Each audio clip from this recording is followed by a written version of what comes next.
Yes, this morning that we now know that remains have been found on Ketron Island here in Pierce County. Those are the remains of Richard Russell, the 29-year-old Horizon Air ground service agent who was piloting that plane at the time of the crash. In a statement released by the FBI, it says those remains were found along with the flight data recorder and parts of the cockpit voice recorder. Those are now with the National Transportation Safety Board and being processed as the investigation continues. And the next coming days, crews will be picking up the pieces from the wreckage and loading them onto trucks and trailers to be hauled away. The process could take a couple of weeks. So for now, we know that the remains that were found, the FBI is waiting on the results from the Pierce County Medical Examiner's Office. I also wanted to tell you, coming up at 5:30, we are going to be speaking with somebody from West Pierce Fire and Rescue who's going to be talking about the efforts that happened following immediately after that plane crash that happened on Ketron Island. So we'll hope to hear from him a little bit later. But I know that King 5's Alex Rosier is also working on a story this morning. We know that he's talking about the thing that a lot of you are talking about, which is airport security at a national level after this. Alex has the latest on that this morning. Yeah, Kiara, good morning to you. Airport officials today at Sea-Tac actually are going to be discussing that exact thing, security, what happens next following this incident. You got to remember, though, that Richard Russell, he was permitted to be in the area he was in.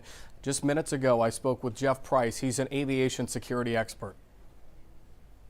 As far as airport security is concerned, you don't expect a ton of changes following this incident? I really hope we don't see a lot because, and from the airport security perspective, because there's really not a lot of physical security protection that will prevent against this, other than flight crew being very vigilant about who's allowed on and off the aircraft. And the same thing, the access to the aircraft itself when it's unattended, whether it's in the ramp or a hangar. There needs to be an airline focus on preventing access to the aircraft. From an airport perspective, a passenger perspective, I don't really think they'll see very much along those lines. Frank, I hope not, because this is an insider threat. So any security measures that would come out of this would really take place really sort of back of house. They take place on the employee side, just watching access, background checks. You know, again, in this case, he was lawfully out there on the airfield. The crime started when he was able to access the aircraft.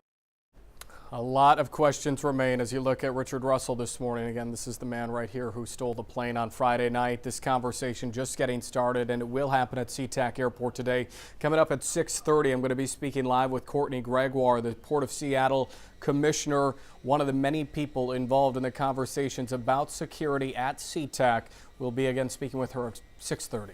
Guys, we'll send it back to you. All right, Alex, thank you. Well, Richard Russell's childhood friend Zachary Orr says he does not believe Russell was suicidal when he stole that plane on Friday. He says he believes his friend was just in over his head. He started talking about how fast the fuel was burning, a lot faster than he expected. I think at that point he realized that he was going to run out of fuel before he could maybe gather up the nerve or get enough advice to actually safely put the plane down. And I think at that point his voice starts to crack and he starts to realize that his life is in jeopardy. Orr thinks Russell's problems started years ago when they played football, both of them suffering repeated injuries, causing CTE, he believes. He says it takes about 10 years to set in and can cause depression. Right now, CTE can only be definitively diagnosed after death. So some people are asking if there were any red flags about Richard Russell's state of mind. King 5's Mark Wright spoke with a crisis counselor who told him sometimes the people who need help don't appear that way. Is that unusual? I mean, you've talked to dozens and hundreds of people in crisis. Is the lack of red flags say anything to you?